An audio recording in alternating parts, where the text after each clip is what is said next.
Good afternoon, everyone. I'm Xiameng, and today I'm going to introduce Lama, optimized locality-aware memory allocation for key-value cache. So this is outline. So in today's web server architecture, in-memory caches are becoming vital components to ensure low latency service for user requests. And many companies use in-memory caches system like Memcached and Redis to support their web applications.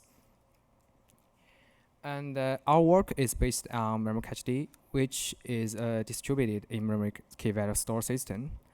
Memcached can be deployed to reduce web service query latency, since accessing data in memory and cache is much faster than querying a backend database.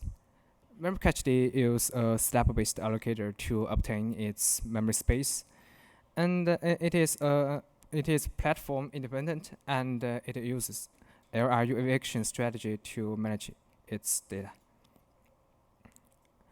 Memcached splits the memory space into different classes to store variable size objects. Each class obtains its own memory space by requesting free slabs in the system, which is 1 megabyte per slab.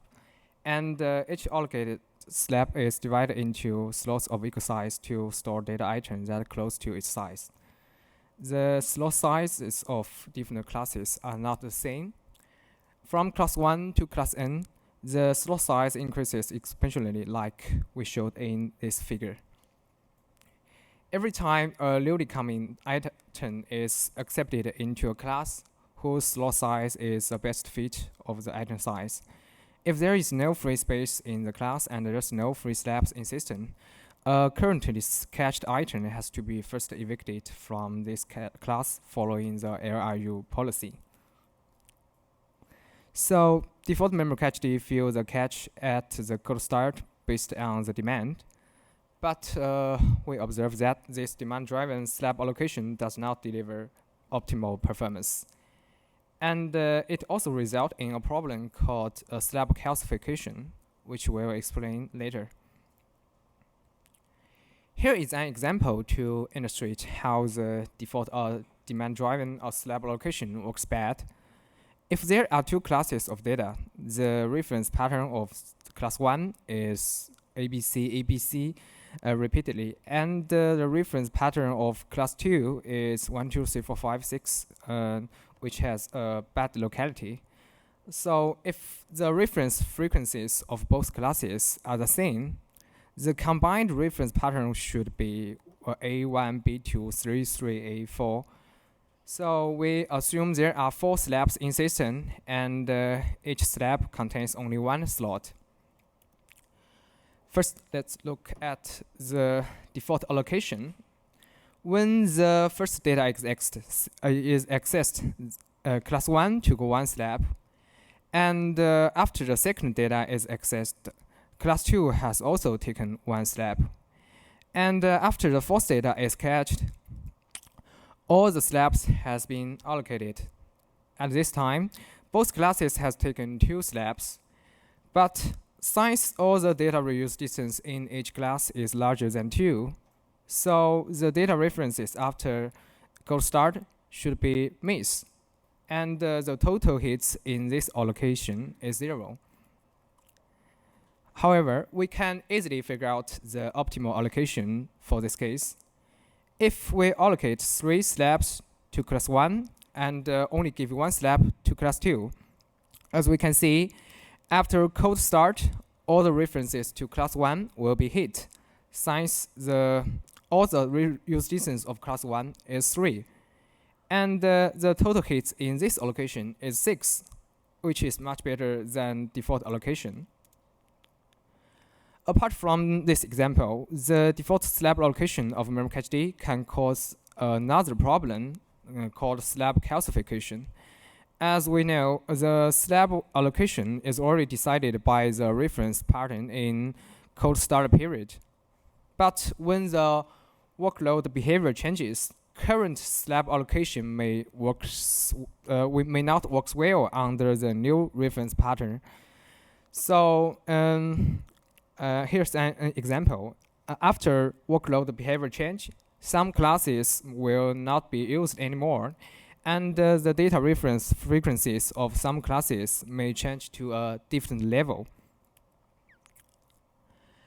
So in consideration of the drawbacks of default allocation of Memcached, some solutions has been proposed to dynamically adjust the slab allocation to reach a better performance.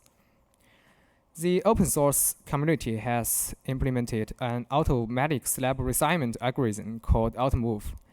They moves a slab from a class with no evictions to the class with the highest number of evictions every 30 seconds. And as for twin catch, which is Twitter's implementation of Memcached, use a random slab eviction strategy to balance the eviction rates among all classes. The third one, periodic slab allocation, which is PSA, was proposed in ICC last year, moves one slab from the class with the lowest risk to the class with the highest number of evictions periodically. And the last solution is used by Facebook that aims to balance the age of the least recently used items among all classes. And it is an approximating of global LRU. We noticed that those solutions we mentioned above are not based on accurate locality analysis. In our test, they did not achieve the full potential of Memcached. Next, I will present our solution called Lama, Locality-aware memory allocation. Firstly, why demand-driven allocation may not deliver best performance? And in our observation, there are different classes of data objects in real applications. These data objects have different sizes and different reference locality. Some data may be frequently requested, but others not. Obviously, allocating more slabs to catch frequently used data will increase catch performance. Although existing solutions has been motivated by the same observation, their performances are far from optimal. So the next question is, how can we accurately describe data reference pattern of different classes? And we think the answer is miss ratio curve, which reveals the relationship between catch sizes and catch miss ratios. So if we profile miss ratio curves for each class, we can easily figure out the performance of any class under different allocation. In order to profile miss ratio curves with low overhead in Memcached, we choose footprint theory to do this job, which is a recent advance on measurement of data locality. Footprint is the number of data objects referenced in a given trace. The average footprint stands for the average data usage in any time window of certain length in this trace. And it can be measured by a linear time algorithm. So if we have the footprint distribution, we can get the miss ratio of any catch size since the fraction of uses that have an footprint larger than the catch size should be miss. So above motivation inspired us to design the Llama to allocate slabs according to the miss ratio curves of all classes, just like we showed in this figure. First, we track every data references in Memcached to get the subtraces of all classes. Then we use those subtraces to profile miss ratio curves for each class. At last, we do slabs repartition according to the miss ratio curves to reach the best performance. In our design, we consider two types of optimization targets: the minimal miss ratio and the minimal average request time. Since we have the miss ratio curve and the reference frequency of every class, we can easily get the overall miss ratio of Memcached under any slab location. Although the solution space is large, if we simply search every possible solution to find the best allocation, it would be time-consuming. So we adopt a dynamic programming algorithm to get the best allocation efficiently. If we change optimization target to minimal average request time, we just need to measure the average hit time and miss time for each class.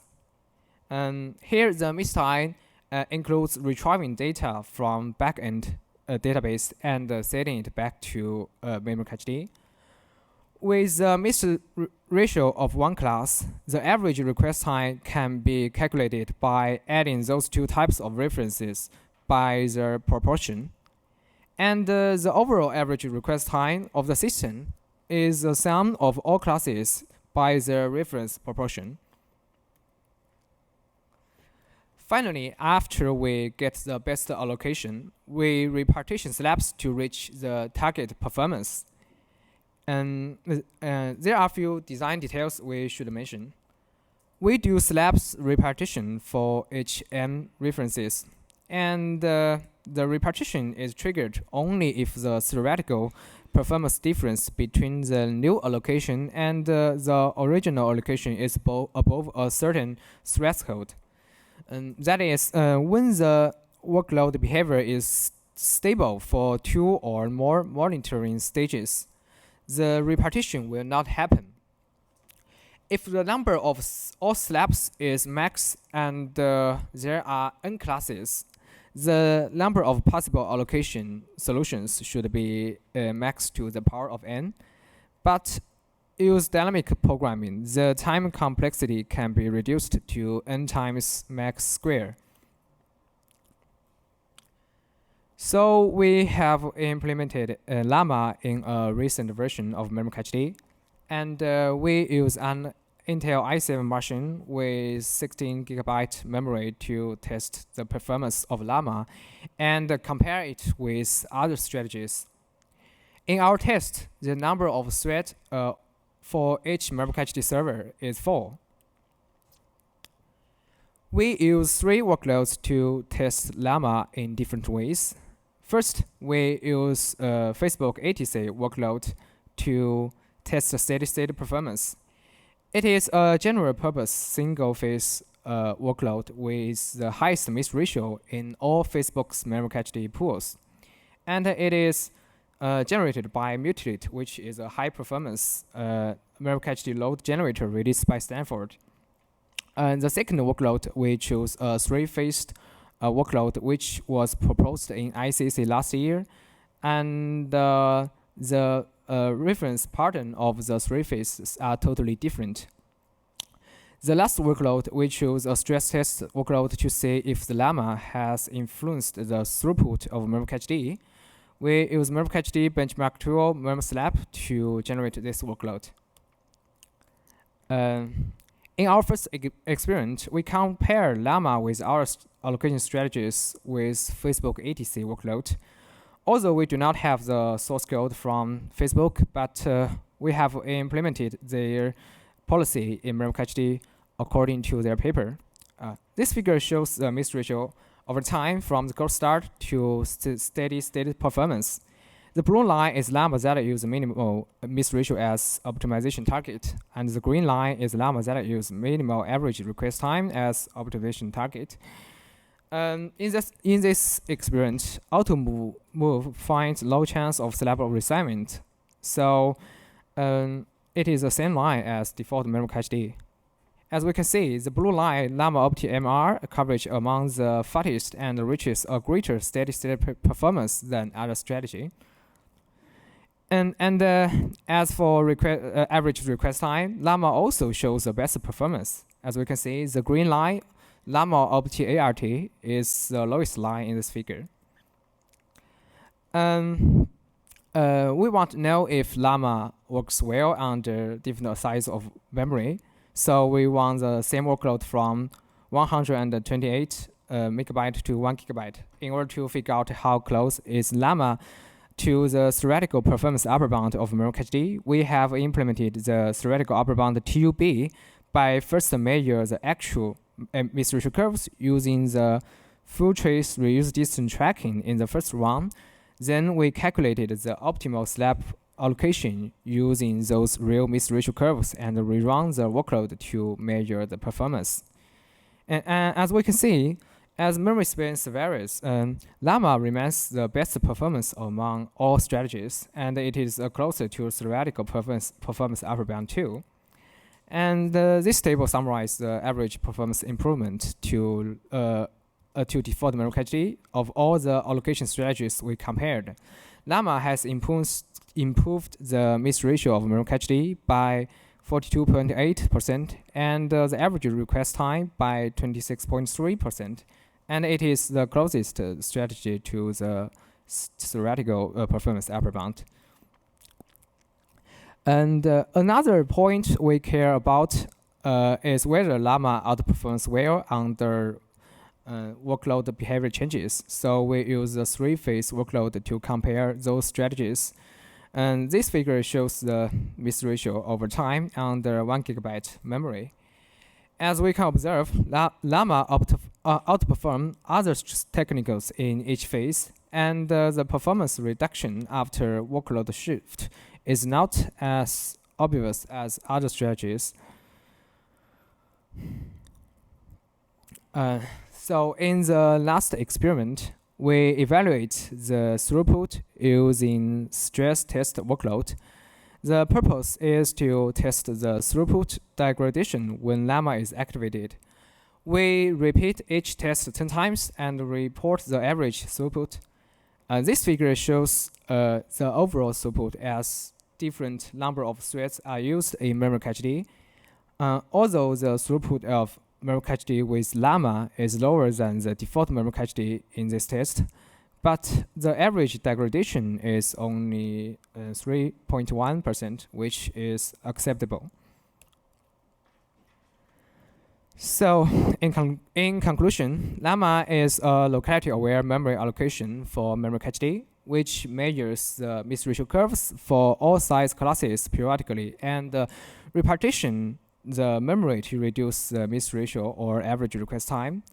Compared with the default demand-driven allocation, Llama reduces the miss ratio by 42% using the same amount of memory, or it achieves the same memory utilization with 41% less memory. And we believe Llama outperforms 4 previous technicals in steady state performance, convergence speed, and the ability to adapt to workload changes. Compared with the theoretical upper bound, Llama is close to optimal, achieving over 98% of the theoretical potential. So thanks.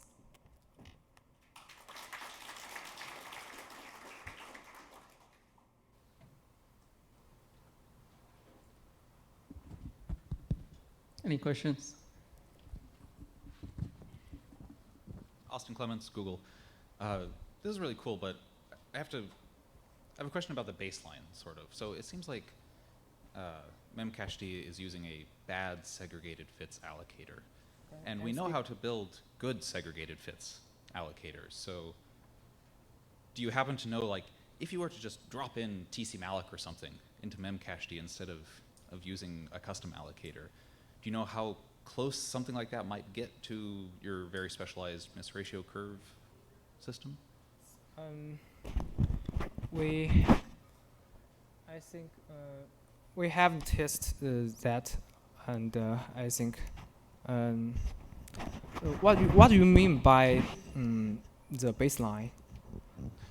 Well, so I don't know the details of how Memcached works, but what you explained in things like slab calcification and so forth seems like it's just not reusing memory in an intelligent way. And there are plenty of allocators, just like implementations of malloc, that use a scheme very much like this, where you divide up memory into fixed size blocks and so forth, but they know how to reuse memory. And so I'm wondering what would happen if you were to just drop in one of these good allocators that's of this Okay. You mean other malloc systems, like tcmalloc or jemalloc, yeah. right? Yeah. But Memcached is is a different system. They don't. It doesn't use any malloc system like tcmalloc, and it just allocate memory from system and manages those memories itself. So it because our work is based on Memcached, so we did not compare it with other malloc system like tcmalloc or jmalloc.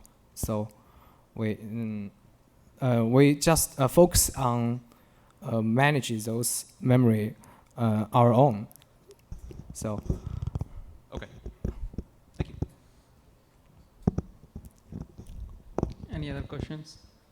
Actually, I have a question. So you showed in your plots that when you're using 4 threads, you get the highest throughput. When you use 4 threads for Memcached server, you get the highest throughput in that case. Can you explain why 4 threads gives you the highest number as compared to 8 or 16? Which slide you mean? This one. This one? Yeah. The throughput. We test.